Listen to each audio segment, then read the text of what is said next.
Bueno, buenas tardes, buenas noches, gracias a todos por venir a pesar del día, la llovizna y la competencia que nos hace la charla que va a dar mañana, donde me contaron que hacer empanadas y vino. ¿Qué te parece? ¿Cómo no hicimos también? Debe ser por eso también, sí. Una contratación de Caterina. Exactamente. Bueno, tuvimos la idea de invitarlo a Horacio. Me hice cargo de esa invitación a partir de mi participación en el comité del doctorado de la Facultad de Humanidades y Artes como representante de filosofía, y habíamos decidido ponerle conversatorio, que es un apelativo muy posmoderno, que no se sabe mucho qué quiere decir, pero que como da lugar para que todos participemos y todos preguntemos y se haga una cosa que tenga más que ver con el diálogo que con la conferencia, decidimos que quede ese nombre. En realidad hoy pensaba, Horacio vino a dar un seminario para el posgrado y le hicimos quedar para hacer esta última etapa y cerrar así el seminario. Y hoy pensaba que estábamos en un día clave, ¿no? Estamos en un día muy difícil, es el día que se acaba de cerrar el presupuesto, que venimos de un paro y que vamos hacia el domingo con la elección en Brasil. Es una especie de volcán, en realidad, ¿no? No sé si el Tupungato o el que ustedes quieran, pero es como estar sentados arriba de una bomba. Le pusimos el título política, medio de comunicación, nuevas subjetividades. Otro nombre posible hubiese sido hombres en tiempo de casi oscuridad, para diferenciarlos del de Hannah Arendt, que por supuesto que está describiendo situaciones mucho más terribles, pero que estas situaciones de tiniebla y de oscuridad y de inseguridad de futuro, eso es innegable. Creo que no hace falta para ninguno de los asistentes presentarlo a Horacio. Horacio comenzó hace muchos años y afortunadamente yo estaba en esa oportunidad allí, su relación con Rosario, a partir del Congreso de Puerto General San Martín en el año 86. Recuerdo absolutamente el día que estábamos allí, fue un congreso especial, hubo un libro, después sacamos un libro que creo que se llama La Filosofía en Común. Fue un congreso en donde todos los que volvíamos a la universidad, recién reinaugurada la democracia, todos asistíamos. Creo que fue idea de Pedro Brienza, que en ese momento era secretario de Cultura de Puerto General San Martín, y ahí nos encontramos todos. Estaba Chacho Álvarez, estaba Horacio, estaba Tomás Abrán, estaba todo el mundo, ¿no? Fue una especie de jabonería de vieites. Y de allí salieron, digamos, relaciones personales muy fuertes. Horacio estableció un contacto con Rosario, allí nació mi amistad con él, y para él un matrimonio con Liliana Herrero, que también estaba presente en el auditorio escuchando lo que él decía, y a partir de allí también un vínculo laboral, porque Horacio después empezó a venir, fue docente de esta escuela de historia, de humanidades, y trabajé yo con él, afortunadamente 10 años en ciencia política y en muchos años más, en materias que siempre tenían que ver con el pensamiento latinoamericano y argentino. Ayer decía algo que, 30 años de trabajar dando clases, él decía, damos la misma clase, pero ahora pasada por los sedazos de mil escepticismos. Pero bueno, son las clases que dábamos, ¿no? Y él sigue teniendo un par de hábitos que lo vi ayer desarrollar frente al curso y que me recordaron el tiempo que trabajamos juntos. Por ejemplo, traer la clase en una servilleta del bar de la esquina. Es decir, bueno, acá está la clase que voy a dar, eso lo hizo siempre. Entonces el desafío era ese, poner los temas, yo hacía el programa, ponía los temas y Horacio tenía una servilleta maravillosa. Después lo compró Darío. Lo copió Darío. Lo copió. Bueno, volvió a hacer eso, pero era maravilloso, era un desafío. Escribió muchísimos libros, infinitos libros, y digamos el arte de la escritura lo maneja maravillosamente. Y viene a dar clases, esperemos que ahora en el posgrado, habitualmente en Rosario. Vamos a abrir nosotros la mesa de preguntas. Está Beatriz Dávilo, que es egresada de Historia y da Teoría Política en Ciencia Política. Está Alejandro Moreira, que es egresado de Historia y da clases en la carrera de Historia y en la carrera de Ciencia Política acá en Paraná, ambos. Está Karina Capobianco, que es también egresada de la carrera de Historia, y yo de Filosofía. Y ahora sí es un sociólogo, o sea que vamos a mandarle preguntas difíciles que tengan que ver con la sociología. Que sean de sociología. Que sean de sociología. Bueno, listo, nada más. Bueno, vamos a... Simplemente quería decirles que se intentará que efectivamente todos participemos, o sea que ustedes puedan preguntar, ¿eh? Nosotros iniciaríamos, digamos, lanzaríamos el debate, pero la idea es que efectivamente se pueda producir un diálogo.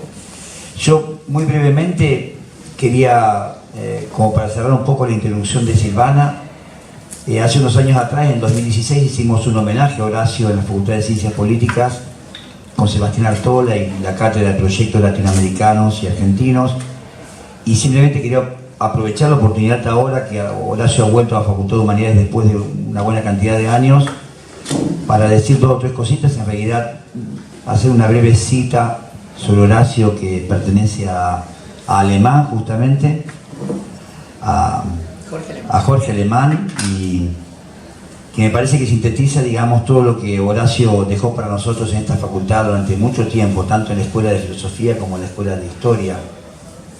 Ciencia Política. Y también en la Facultad de Ciencias Políticas, pero me refiero fundamentalmente a la Facultad de Humanidades. Y esto fue dicho en el año 2015, y yo creo que sintetiza el lugar que ocupa Horacio en la cultura argentina. Jorge Alemán, en el Foro por la Emancipación y la Igualdad, que tuvo lugar en Buenos Aires en mayo de 2015, dijo respecto de Horacio: Borges decía que admiraba Lugones hasta el devoto plagio. Y dice entonces Jorge Alemán: bueno, es imposible plagiar a Horacio González porque el lugar desde donde brota su escritura es indeterminable. Es difícil saber de dónde escribe Horacio, pero sí puedo decir que nadie como él ha atravesado todos los legados históricos de la Argentina y ha pensado de Argentina y sus legados haciendo de los mismos una lectura del mundo, y a la vez ha hecho una lectura del mundo haciendo intervenir esos legados simbólicos argentinos. Por eso para mí Horacio es mucho más que el director de la Biblioteca Nacional, es el hacedor de nuestra Biblioteca Nacional. Bueno, yo creo que es una frase, una cita muy linda. Creo que eso es lo que ha dejado Horacio para todos nosotros durante muchísimo tiempo. Además una inmensa cantidad de jóvenes lectores que yo creo que van a dejar también rastro en el futuro. Y simplemente quería decir que no solamente es un problema de un lugar de conocimiento, una forma de entender la cultura y la política, hay también una dimensión ética en todo lo que Horacio ha hecho dando clases y en su gestión en la Biblioteca Nacional. Y en general, todo lo que hemos tenido la suerte de acompañarlo y de seguirlo en tantas clases, todos coincidimos en que además de ser un poquito más sabios, lo que Horacio logró con todos nosotros es que fuéramos además un poco mejores. Es decir, leer a Horacio es convertirse un poco en una persona un poco mejor, un poco más sabia. Eso me parece que es lo que nos ha dejado a todos nosotros. Bueno, después de este elogio, de algún modo, yo comenzaría ya, si te parece, Lali, con la primera pregunta, y intentaremos que estas preguntas pasen de la cosa más política, que a todos nos está atenazando, ¿no? Yo pensaba que el presupuesto se votó con una buena parte de apoyo de un sector llamado peronista racional o federal, que de hecho está cogobernando la crisis junto con Macri, digamos. Es un peronismo federal pro, digamos. Me parece que hay una cosa muy importante que ha ocurrido, ¿no? En general, los argumentos de ese grupo de gobernadores es que son extorsionados por Macri, ¿no? Pero en realidad me parece que cogobiernan con Macri. Pero eso, que puede ser objeto de una charla ahora, más tarde, yo pienso que podemos pasar de temas que estén vinculados con el conocimiento, con la cultura, a temas estrictamente políticos. Pero para empezar así, sin mediaciones y preguntándole lo que a mí me interesa, que es el futuro del Movimiento Nacional y Popular, el futuro de esto que se llamó kirchnerismo, apelé a un libro de Eduardo Josami que se publicó en el 2015, unos días antes de la elección. Es un libro sin concesiones, es un libro muy interesante porque es profundamente objetivo sobre lo que ocurre y muchas de sus dudas y prevenciones desgraciadamente se cumplieron. Y en este libro que se llama precisamente El futuro del kirchnerismo, la primera palabra, la primera pregunta que aparece, y es la pregunta que yo le quiero hacer a Horacio ahora, dice lo siguiente, el prólogo, es la pregunta con la cual abre Josami su libro. ¿Es el kirchnerismo un nuevo movimiento popular? ¿Una etapa política diferenciada del tronco peronista? ¿El embrión de un proyecto emancipatorio que aún espera su plena realización? ¿O por el contrario, la fuerza que gobierna a la Argentina desde 2003 terminará por ser absorbida como una variante más del justicialismo? Entonces, Horacio, la primera pregunta que te hago es, ¿cuál es, sí, a lo mejor la más difícil, cuál sería para vos el futuro de esto que hemos llamado kirchnerismo? Bueno, quiero agradecer primero las palabras que se han dicho. Por el momento me voy a privar de refutarlas. Lo primero que quiero decir es que me parece bien planteada la pregunta, porque podría ser una pregunta fugaz y consistente solo por el momento en que se hace, pero en este caso me parece que Eduardo consiguió definir un trazo mucho más amplio en el tiempo de la vigencia de esta pregunta. El peronismo y el kirchnerismo, es decir, el viejísimo dilema de las determinaciones y de las formas en que un concepto se intercala o se vincula con otro. Sería el viejo problema dialéctico, un viejo problema de la lógica de los equivalentes y un viejo problema del historicismo. Y hoy un nudo político difícil de desatar. En primer lugar, el peronismo tiene una vigencia, no cambio la palabra vigencia, tiene una perdurabilidad que está sostenida por ya no por cierta homogeneidad que sienten las personas que asumen esa identidad, dándose el caso de que cuando uno asume una identidad piensa que la comparte con otros que interpretan de forma semejante el modo de asumirla. En el peronismo eso no siempre fue necesariamente así, porque lo que su creador, dándole su nombre, llamó así, es decir, la relación entre el creador, el nombre del creador y lo creado, llamó así a una fuerte tolerancia a la diversidad de opiniones dentro del mismo nombre. Ese es un factor de perdurabilidad. Aún hasta hoy uno puede decir que es peronista alguien de ultraderecha y puede sentirse peronista alguien como Eduardo Josami, que podría decir que viene de la izquierda, y testimonio de que esto es así es que el Che Guevara lo menciona en su diario. ¿Por qué razón personas tan poco semejantes en su valoración de la historia ocupan lugares tan diferentes en la interpretación de los hechos que tienen que interpretar? Sin embargo, asumen una palabra que se presenta desde su nacimiento como un concepto de integración de diversidades. Además, hay una marcha que tiene una calidad de reforzar la identidad que tiene vigencia, digamos.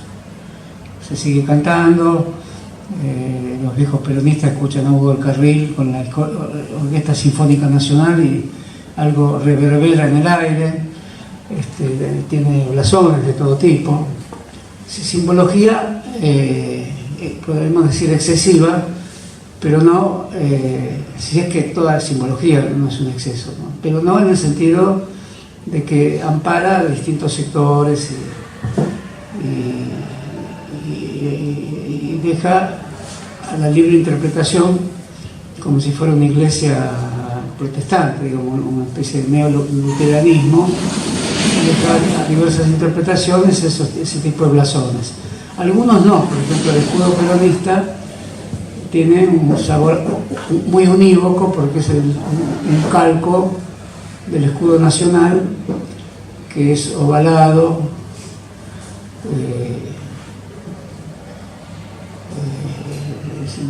la forma republicana de una insignia institucional, la forma oval. El peronismo no es oval, sino que es una especie de cuadratura con un remedio de sol egipcio encima, y está hecho bajo el canon del arte dominante en la época del peronismo, el Art Déco. Esto lo digo para que no se crea que el peronismo pudo originar su propia forma artística y demás. No lo hizo así, y arquitectónicamente tampoco, aunque hay algunos, por ejemplo el edificio de la CGT, que es puro racionalismo arquitectónico, era la arquitectura de los edificios públicos de la época, así que tampoco el peronismo tiene su propia estética, pero la buscó, como buscó su propia filosofía y buscó su propio lenguaje. Esa búsqueda dio como resultado una cierta posibilidad de perduración mucho más allá de lo que cualquier intérprete que se asombrara, de que personas que piensan, viven y sopesan de tan diferente manera su vida pudieran sentirse involucradas por un mismo cantar, digamos, porque no sé cómo llamar esto, una misma memoria sería más correcto decir. Y esa memoria es el lugar donde se vuelve en los momentos de mayor dubitación, pero se vuelve de manera distinta ya. Personalmente no me parece reparable esa fisura. Tampoco me parece deseable, a no ser que ante nosotros aparezca una especie de rostro enigmático de algún dios desconocido que diga que las diferencias que hay entre no sé qué decir, porque qué ejemplo dar, entre el gobernador de Salta y un militante de la Cámpora son diferencias todas conciliables. Bueno, ese es un tema.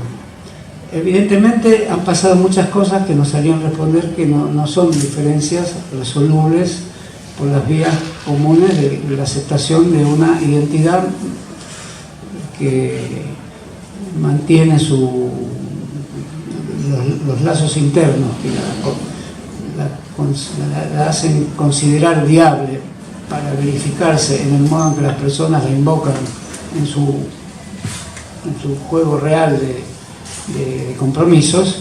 Bueno, no sería posible, pero no precisaríamos un ejemplo más claro, porque si digo la Cámpora, es un ámbito difuso también. La Cámpora es un ámbito donde al mismo tiempo se reproducen estas distintas posiciones.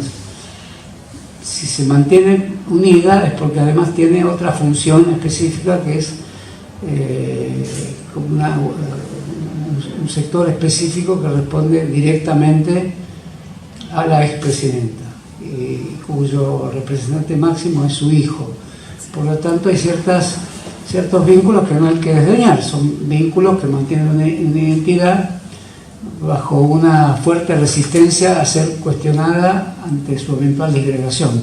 Es un vínculo de carácter dinástico que puede molestar a las personas más republicanas, pero hay que recordar que tanto el republicanismo como dinastías están todas sometidas a los clamores vengativos de la historia. O sea, todas ellas pueden perfectamente intercambiarse entre sí mismas. Hay herencias dinásticas en los neorepublicanismos, como hay absoluto republicanismo en el kirchnerismo también. Pero en cualquiera de los dos casos también hay muchas otras notas ideológicas y existenciales que hacen a la situación muy diversa, de modo tal que la comparación que intenté tendría que remitirse a la historia entre un John William Cook, por ejemplo, y un gobernador de Salta, aunque son figuras discordantes desde el punto de vista histórico. pero si pensáramos bajo cierta temporalidad, John William Cook es un personaje extraviado en la historia, un marxista, muy refinado en su marxismo, es decir, es un marxista que en los años 60 leía a Gramsci, a Lukács y a otros, a Karel Kosik, menos conocido, y a otros marxistas que hacían el programa de lectura de la época, que no era el programa de lectura del peronismo. ¿Qué hacía ahí alguien que había sido delegado de Perón? Ese es un tema que hace también a la perdurabilidad del peronismo, no solo su heráldica, que está tomada un poco de la Revolución Francesa también. Los muchachos peronistas son es el comienzo de la son los sans-culottes, son los ciudadanos llamados a las armas. Hay un lado, vamos a llamar, performático en las dos marchas. Los armes citoyens, a las armas ciudadanas, es el Viva Perón. El que canta la marcha está cantando que va a tomar una decisión personal que lo lleva a cumplir un acto, y eso lo hace a través de las palabras, como bien estudiaron los lingüistas ingleses de la década del 60. Sería un speech act, en este caso un acto cantable, un cantabile act sería, ¿no? A las armas ciudadanos, viva Perón, viva Perón. Todo eso que hizo del horror del antiperonismo, de las personas que fueron educados por la cultura argentina escolar, de la escuela pública argentina, que no tenía esos rasgos. El peronismo irrumpe muy fuertemente con esos rasgos, con ese tipo de culto, que es un culto más bien pagano. El sol del peronismo, como digo, es el sol egipcio. La marcha de San Lorenzo también dice Fe Guasón, así que algo hay de paganismo en la Argentina en su acervos de himnos escolares.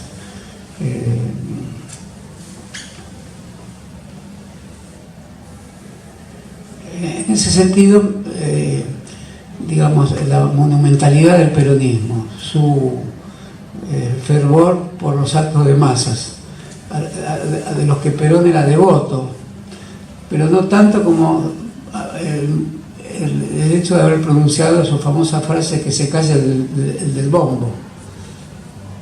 Esa es una frase de alguien que es un orador y que se molesta que alguien lo interrumpa. ¿Qué es lo que lo interrumpe? El instrumento que simboliza con más pertinencia al peronismo. Y el autor del nombre que engloba esa sonoridad le pide que se calle el bombo en un acto público.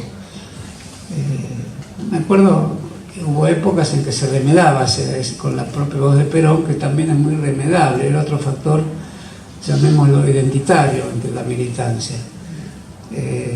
Perón tiene un tipo de voz, la que se llama voz cascada. Sí, una voz que sale como de un interior donde hay humores en permanente torbellino. Y al mismo tiempo esa carraspera significa algo un poco ligado al enunciado político totalmente claro, hay que interpretarlo. Hay socarronería, picaresca, en fin, son varios planos en que se emite esa... Bueno, son muchas más cosas que podríamos señalar que hacen a la perdurabilidad, es decir, algo donde su pegajosidad, su elasticidad, su porosidad permitía que llegaran a él personas que incluso se molestaran por el cántico triunfal del peronismo, todos unidos venceremos, que incluso se molestaran por el llamado culto a la personalidad, que incluso se molestaran por eso que llamé la heráldica del peronismo, y que sin embargo, al igual que John William Cook, no les molestaba, sino por el contrario, la razón de su estadía en el peronismo, la fuerte proclividad de ser un movimiento apoyado por una clase obrera que se denominaba una clase obrera nueva. Esto también fue sometido a una discusión fundamental en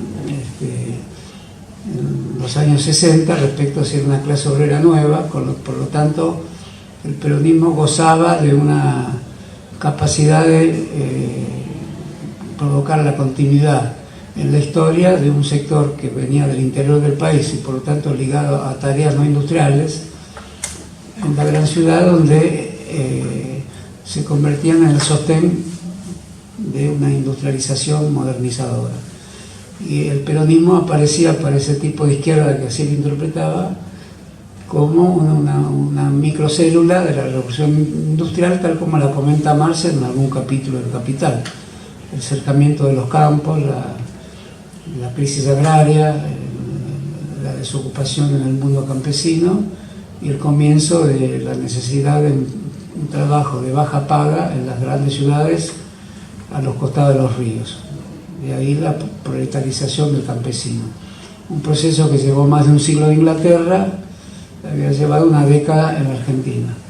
Y por otro lado, esos mismos estudios, encabezados por un gran pensador de la izquierda argentina como fue Milcea de Peña, que negaba esta esquemática situación del peronismo, introduciendo un factor que después fue tomado por la sociología argentina, siendo Milcea de Peña un outsider de la universidad, fue tomado como versión oficial universitaria del surgimiento del peronismo. No era una linealidad entre el campesinado argentino en vísperas de la gran industrialización, puesto que esto resultaría abstracto si se tiene en cuenta que la llamada década infame, cuyo nombre había que sacar entonces, o dejarlo solamente para los aspectos del fraude electoral, pero no para lo que el peronismo heredaba de esa década, de construcciones públicas, de formas de control del Estado, de juntas reguladoras, de construcción de instituciones que después fueron muy perdurables y que recién con el menemismo como Vialidad Nacional,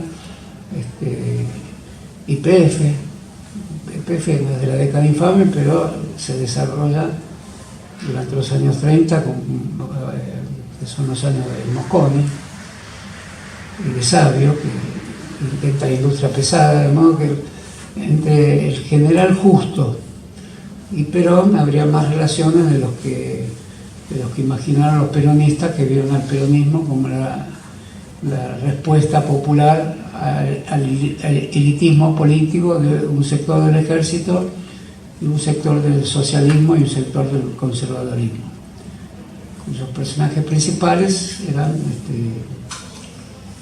Federico Pinedo y otros más que hoy son los que tienen descendencia en operaciones muy parecidas a las de la década infame.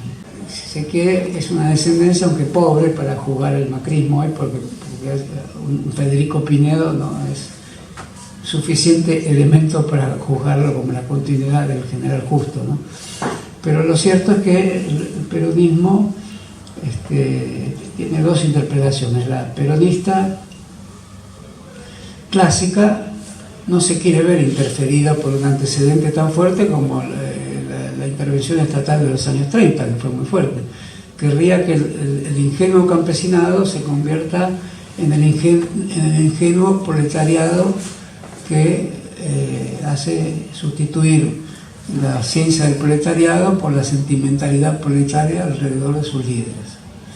Y querría que esa historia entonces fuera más cómoda que una interferencia que producían los conservadores socialistas, o los socialistas que se convertían en conservadores en los años 30.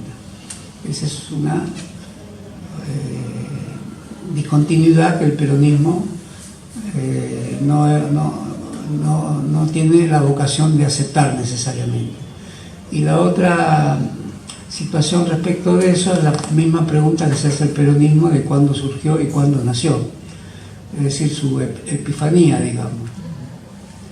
Y en La razón de mi vida La razón de mi vida es un libro muy fuerte desde el punto de vista sentimental cristiano. Es un libro que se puede llamar un libro de la cristiandad. Y al mismo tiempo es un libro porque tiene un molde cristiano escrito por el autor que lo escribió, le dio un fuerte molde cristiano. Pero también tiene elementos del encuentro de la pareja gobernante que está tomado de otras vetas no cristianas, más paganas, digamos. en este último caso, en el libro, los primeros capítulos se leen que el peronismo surge de una relación esencial que adquieren dos personas que encuentran su matrimonio civil, digamos, en las fuerzas sociales que representaban, el ejército y la llegada iconográfica, digamos, y metafórica de una joven de un pueblo del interior al cine nacional y al teatro nacional. Y el peronismo hace un gesto respecto a la historia de esa llegada mítica a la ciudad en nombre del cine nacional. Le retira ese origen por considerarlo innoble y todo el fragmento existencial cinematográfico queda extirpado hasta los años 60, donde al compás de las carreras de ciencia de la comunicación y demás, el peronismo militante de esos años acepta que Evita fuera una actriz. No podía ser menos que esa aceptación, porque era evidente que la Evita, que hacía sus discursos desde cualquier balcón que fuera, o que se vestía con toda clase de indumentaria según la ocasión que fuera, era una actriz del Estado argentino. Y en ese libro se supondría que el peronismo nace ahí, una relación amorosa y estatal al mismo tiempo. En otro libro, también firmado por Evita, pero escrito por otra mano, que es imposible saber hoy quién fue, probablemente el mismo que escribió La razón de mi vida, ahí se dice: el peronismo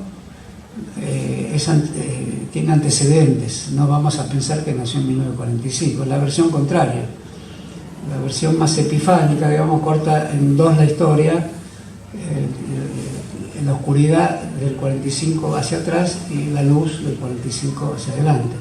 Eso es un motivo de preservación de la memoria del periodismo. Habrán visto los actos de los últimos días, se dice más o menos lo mismo.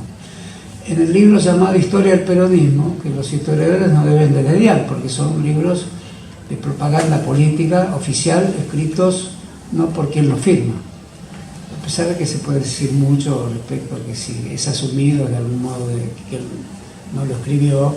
Y por otro lado, la inflexión de los discursos de Evita, que son discursos muy armados actualmente, mucho tienen que ver con la escritura, de modo que el que lo escribió algo percibió de cómo hablaba Evita, ¿no? Entonces ahí dice, algo tenemos que ver también con otros grandes jefes de la historia. Perón es un jefe y Marx fue un jefe también. A eso se lee en ese libro. Solo que fue un jefe equivocado. Y además proponía la violencia. Son párrafos asombrosos, porque el peronismo no tenía por qué escribir eso. Le bastaba con una versión mitológica de sus comienzos. Después que vengan los historiadores de la Escuela Historiográfica Argentina a descubrir socialmente a qué pertenecía cada sector del peronismo, había radicales, socialistas, muchos anarquistas. Elías Castelnuovo, un gran escritor anarquista, se hizo peronista. O sea, el hacerse peronista desmentía un poco ese momento mágico en que antes no había nada y después estuvo el ser. Y en la historia del peronismo se dice que Marx, aunque equivocado, también es un jefe, se da el título de jefe, que en el marxismo no existe el título de jefe, por lo menos no existe para Marx, para Engels, para Kautsky, para Bernstein, para Lenin no existe, y para Stalin tampoco, no existe el título de jefe, que es un título muy arcaico, que no sé, proviene de los fenicios, no sé de dónde, y también de la culinaria, el chef, ¿no? La culinaria lo tomó perfectamente. O los jefes de estaciones, algo que de los vikingos debe venir, de las tribus que no militar, pero el jefe de familia, al fin, no hay ninguna cúspide de ningún lugar donde emane un mando, donde la palabra jefe, habría que ver si es el sánscrito, siguiendo rutinariamente hasta el comienzo de los tiempos de la palabra jefe, encontraríamos la formación de la comunidad. El nazismo uso y abuso de esa. Entonces las izquierdas que iban a hacer peronismo tenían la incomodidad de la palabra jefe. Algunos levantaban de su conciencia esa incomodidad y otros no la pronunciaban. Por eso el peronismo sometió a una dura prueba a los intelectuales que se integraban a él. Pero es una dura prueba que Perón siempre hizo lo posible porque no fuera tan dura. Por ejemplo, el pasaje de Rodolfo Pueyrredón, comunista, al peronismo. Nunca Perón les dijo, Rodolfo, dígame jefe, y empieza a cantar la marcha peronista. No pasó eso. Los anarquistas que iban al peronismo, tampoco pasó eso. Hernández Arregui, que era un marxista peculiar, medio de autoformación marxista, de origen radical, nunca pasó eso. Scalabrini Ortiz, que tenía una formación en el modernismo literario argentino, y nunca fue peronista. Nunca pasó eso. Nunca pasó que se le pidiera devoción a los símbolos, como se pide, las maestras piden, canten el himno nacional. Y si el alumno no lo canta, o en una época en los cines se paraba la película el 25 de mayo. Y recuerdo personas más descreídas de la patria, o molestas porque se paraba la película, que eran señaladas por el acomodador y venía un policía y se los llevaba. Yo digo que el macrismo no puede ser enteramente llamado dictadura, pero avanza hacia una dictadura. Pero en los tiempos de esta dictadura no se le ocurriría a nadie ni cantar el himno, el presidente no lo canta, y mucho menos llevar preso a un espectador que quiere ver una película y no cante el himno. Yo eso lo he visto cuando era chico en los cines del último peronismo de Perón, de los gobiernos que se sucedieron, esa devoción que había que demostrar en cualquier lugar. Si uno iba a ver una película de Elvis Presley, se paraba a determinado horario para cantar el himno. El peronismo no le impuso a nadie que no quisiera hacerlo, de modo que la doctrina peronista tenía paredes muy firmes. El peronista era el que hablaba con frases como de casa al trabajo, del trabajo a casa, etc. La frase comprometía al máximo, que fue algo muy explorado, pero muy explorado como ironía por los que entraron al peronismo en un lugar de entrancia y no aceptaron tampoco la liturgia. Por ejemplo, los guiones de películas que hicieron Rodolfo Walsh y Osvaldo Soriano usando esa frase para personajes peronistas, que ante el interrogatorio de la policía, en la oportunidad de los fusilamientos de José León Suárez,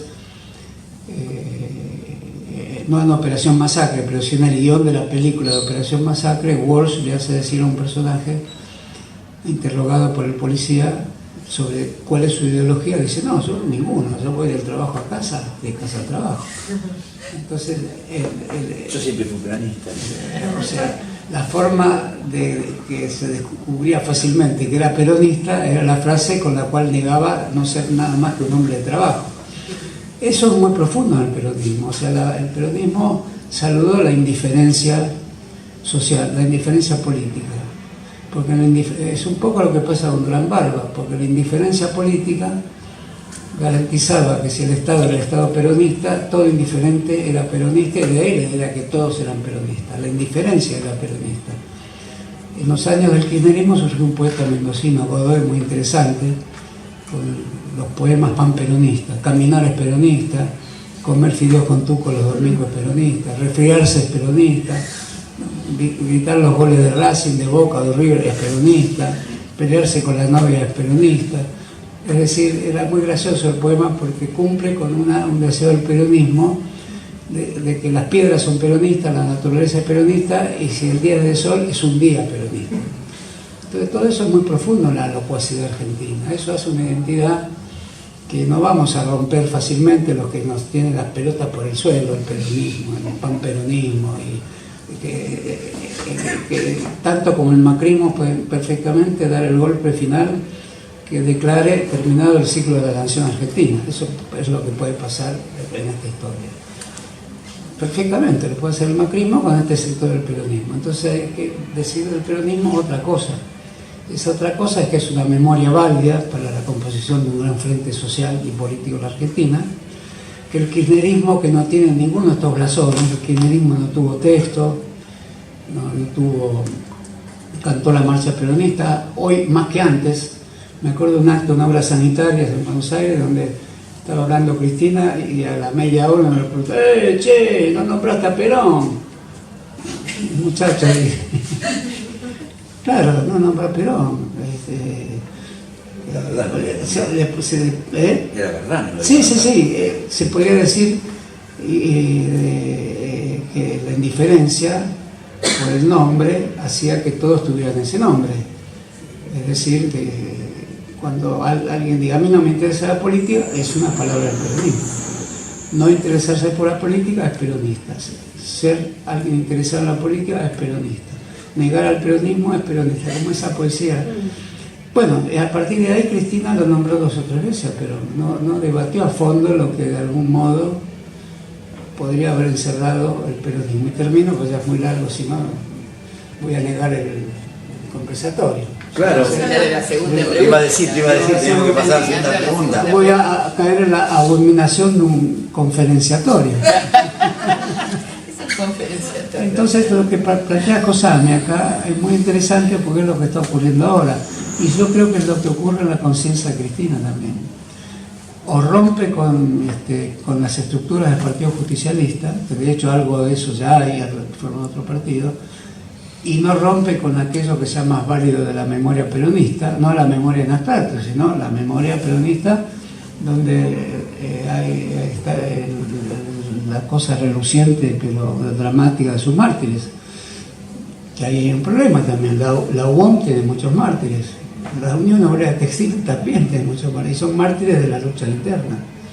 Pero ahí digamos de un martirologio de las luchas sociales argentinas. Eso no puede ser negado de un modo tal que entre peronistas del martirologio social y todo lo que de anterior hubo de martirologio social en Argentina. Hay socialistas, anarquistas y comunistas. Pero el kirchnerismo tendría esa misión, difícil de que la asuma, pero si algunos seguimos manteniendo la idea de permanecer en el kirchnerismo es porque no perdemos la esperanza que eso pueda ocurrir, sabiendo que aún así estamos pidiendo mucho. Y lo estamos pidiendo también en el seno de un peronismo cuyos límites ni Cristina ni el kirchnerismo definen con claridad. Porque en segundo lugar, el peronismo es un lugar de refugio ante la acusación de corrupción. El peronista, sin más, no es acusado de corrupción. El kirchnerismo, sin más, todos son acusados de corrupción. No hay nadie que pueda decir, pero no, fue otro, no fui yo.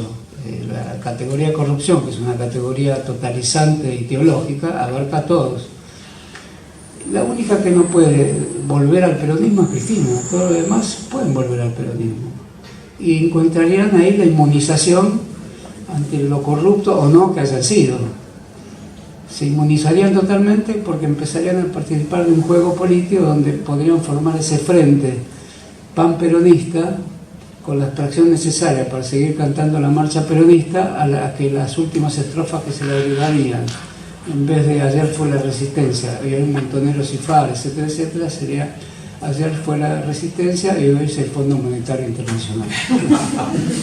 Y con eso marcharía el plan económico de este gobierno bajo la bandera, la heráldica y hasta los mártires peronistas. Es capaz que alguien pueda hacer un discurso sobre la historia argentina desde Felipe Vallese hasta Cristiano Lagarde. El peronismo en el que estoy pensando puede ser todas estas cosas. Y si no pensamos eso, no seríamos verdaderos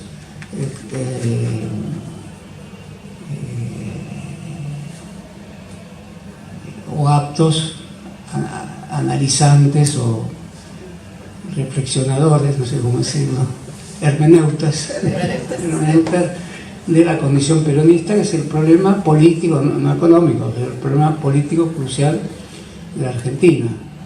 Termino aquí porque se va a seguir el tema. Pero Sí, Dale. sí, Claro, o sea, Oscar. no se puede